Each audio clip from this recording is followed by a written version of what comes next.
እጅግ በጣም ልብ የሚነካ ዜና ተሰምቷል። የኔ ተከታይ ከኔ ጋር እኩል አይሞት።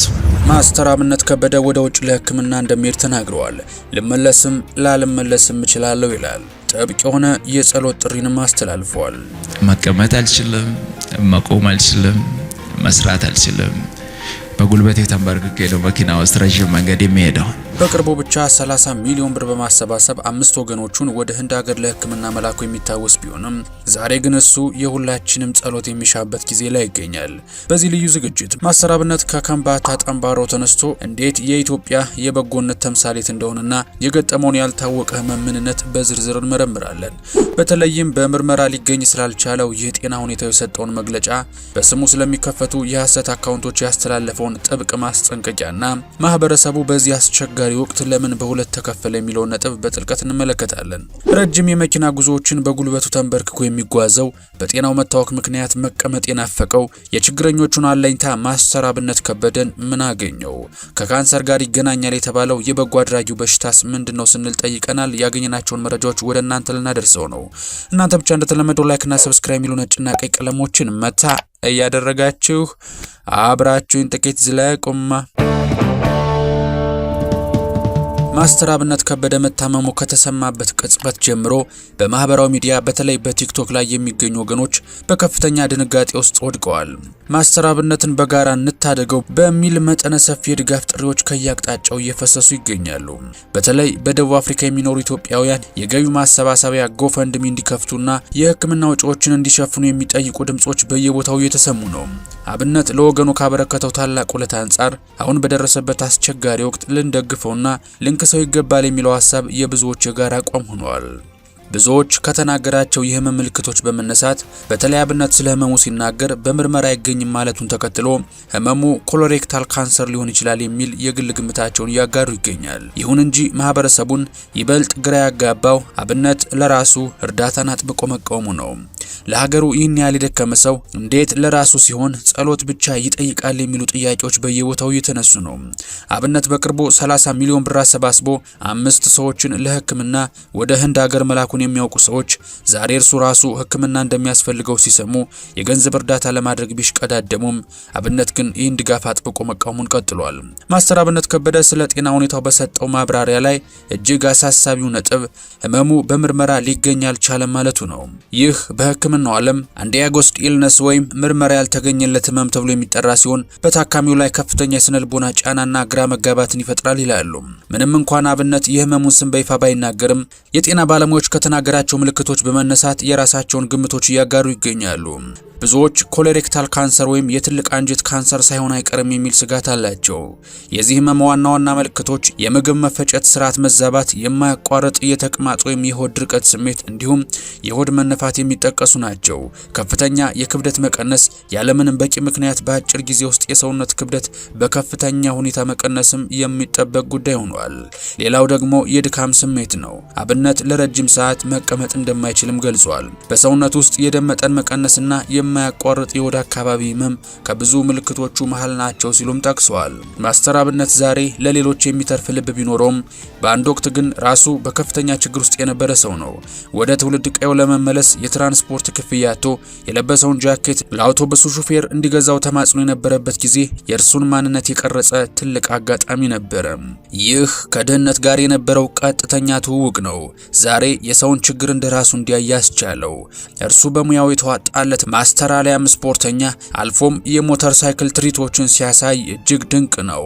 ይህ ሙያውን በከተማና በገጠር እየተዘዋወረ የታመሙትን ለማየትና መልእክቱን በፍጥነት ለህዝብ ለማድረስ ትልቅ አቅም ሆኖታል። አብነት ጋር ያለው በጎነት ስለተረፈኝ ልስጥ የሚል ሳይሆን ችግሩን ስለማውቀው ልርዳቸው የሚል ጥልቅ ስሜት ነው። ዛሬም በህመም ውስጥ ሆኖ ሰዎችን መርዳት ለርሱ የህይወት እስትንፋስ እንደሆነ ያሳያል። ህመሙ የጀመረው ከ1 ዓመት ከ6 ወር በፊት በጎፋ የመሬት ናዳ ወቅት ወገኖቹን ለመርዳት በሄደበት ወቅት እንደነበረ ያስታውሳል። ይህ በምርመራ አልተገኘም እያለ የሚጠቅሰው ህመም ለብዙዎች መንፈሳዊ ወይም ውስብስብ የጤና ችግር ሊሆን ይችላል የሚል ስጋትንም ፈጥሯል። ማስተር አብነት ከሰሞኑ ባጋራው ቪዲዮ የሰጠው ምላሽ በብዙዎች ዘንድ ትልቅ አክብሮትና ድንጋጤንም አትርፏል። በጣም የምትወዱኝ ከሆነ ለኔ ምንም አይነት ገንዘብ አያስፈልገኝም። የሚያስፈልገኝ የኢትዮጵያ እናቶች አባቶችና ወጣቶች ጸሎት ብቻ ነው ሲል በትህትና ተማጽኗል። አብነት ይህን አቋም የያዘው የሰውን ጭንቀት ማየት ስለማይፈልግና የህዝቡ ጸሎት ብቻ እንደሚፈውሰው ስለሚያምን ነው። መታመሜን የነገርኳችሁ እንድትጨነቁ ሳይሆን እንድትጸልዩልኝ ነው በማለት ህመሙን ይፋ ባያደርገው ኑሮ ይመርጥ እንደነበር አያይዞ ገልጿል። በተለይ በዚህ አስቸጋሪ ወቅት እርሱን ለመርዳት በሚል ሽፋን በየስሙ የተከፈቱ በርካታ የሐሰት አለያም ፌክ አካውንት መኖራቸውን ጠቅሶ ማህበረሰቡ ገንዘብ እንዳይልክ በጥብቅ አደራ ብሏል። ይህ አቋሙ እርሱ ምን ያህል ከገንዘብ በላይ ለሆነ ሰብአዊነት ዋጋ እንደሚሰጥ ያሳያል። አሁንም ቢሆን ወደ ሕክምናው እስኪሄድ ድረስ አልጋ ላይ ያሉ ወገኖቹን ማሳከሙ እንደሚቀጥል በመናገር ለሰው የመኖር ጽናቱን በድጋሚ ያስመስክሯል። ጸሎትና ጸሎት ብቻ ነው የሚያስፈልገኝ የሚለው ንግግሩ የአንድን ታላቅ ሰው የትህትና ጫፍ የሚያሳይ ነው። በአሁኑ ሰዓት በማስተር አብነት ስም የሚሰራጩ መረጃዎች እጅግ ፈጣን ከመሆናቸው የተነሳ አብነት ራሱ ስለ ሁኔታው ቁጥጥር ለማድረግ እንደተቸገረ ይናገራል።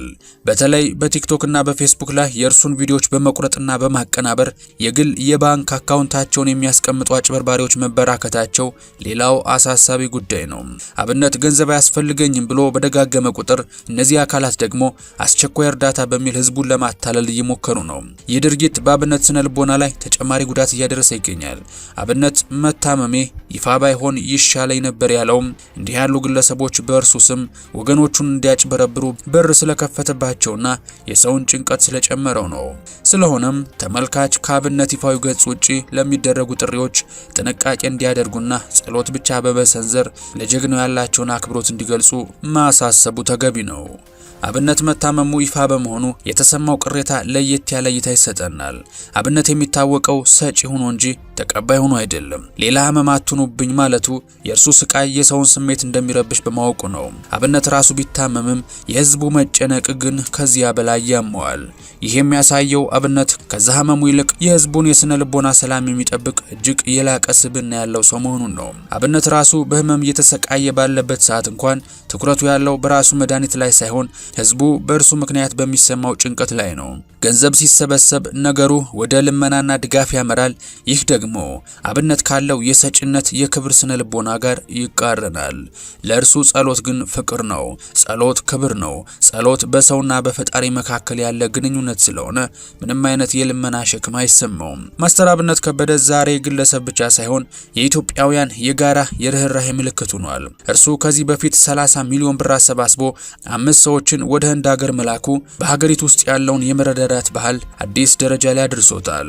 ይህ ተግባር እርሱ ራሱ በሚታመምበት ጊዜ ህዝቡ ለምን እንዲህ በከፍተኛ ሁኔታ እንደተነሳ በቂ ምክንያት ነው። ህዝቡ አብነትን ባለውለታችን ብሎ ሲጠራው እርሱ ጸሎት ብቻ ይበቃኛል ቢልም ህዝቡ ግን ፍቅሩን በተግባር ለመግለጽ ይፈልጋል። ይህ በህዝቡ ፍላጎትና በአብነት ትህትና መካከል ያለው ፍጥጫ የኢትዮጵያውያንን ጠንካራ ማህበራዊ ትስስር የሚያሳይ ውብ ገጽታ ነው። አብነት ግን አሁንም ጸንቶ ከምነግራችሁ ውጭ ምንም አያስፈልገኝም ማለቱ ለሰው ልጅ ካለው ጥልቅ ፍቅርና ወገኑን ማስቸገር ካለመፈለጉ የተነሳ መሆኑን መረዳት ይቻላል። ማስተር አብነት ከበደ ዛሬም በህመም ውስጥ ሆኖ ጽናትን፣ ትህትናንና ለሰው መኖርን እያስተማረን ነው። እርሱ ከገንዘብ ይልቅ የፈጣሪን እጅና የህዝብን ጸሎት መርጧል። እኛም እንደ አንድ ማህበረሰብ ፍላጎቱን ልናከብርለትና በየእምነታችን ልንጸልይለት ይገባል። ማስተር አብነት ለኢትዮጵያ የርህራሄ ምልክት ነው። ይህ ምልክት ደግሞ በህመም ምክንያት ሊደበዝዝ አይገባውም። የሁላችንም ልመና ሰምቶ ፈጣሪ ምሕረቱን እንዲልክለትና ጀግናውን ወንድማችንን ወደ ስራ እንዲመልሰው በጥብቅ እንመኛለን። የሁላችንም ልመና ሰምቶ ፈጣሪ ምሕረቱን እንዲልክለት እንመኛለን። የምንወዳችሁ የኢትዮ ቱሪስት ቤተሰቦች ማስተር አብነት ጸሎት ብቻ ነው የሚያስፈልገኝ ስላለው ነገር ምን ታስቡ ይሆን? የእርሱን ፍላጎት አክብረን በጸሎት መወሰን ይሻላል ወይስ ድጋፍ ማሰባሰቡ መቀጠል አለበት ትላላችሁ? እስኪ ሐሳብና ስሜታችሁን ብሎም ለዚህ ደግና ታታሪ ሰውን በመርዳት ፍቅር ራሱን ላጣው ማስተር አብነት ከበደም መልካም ምኞታችሁን በሐሳብ መስጫው ላይ ግለጹለት እያልን በቀጣይ በተሻለ ቪዲዮ እስከምንገናኝ ሰላማችሁ ብዝት ይበልልኝ። ቸር ቆዩልኝ።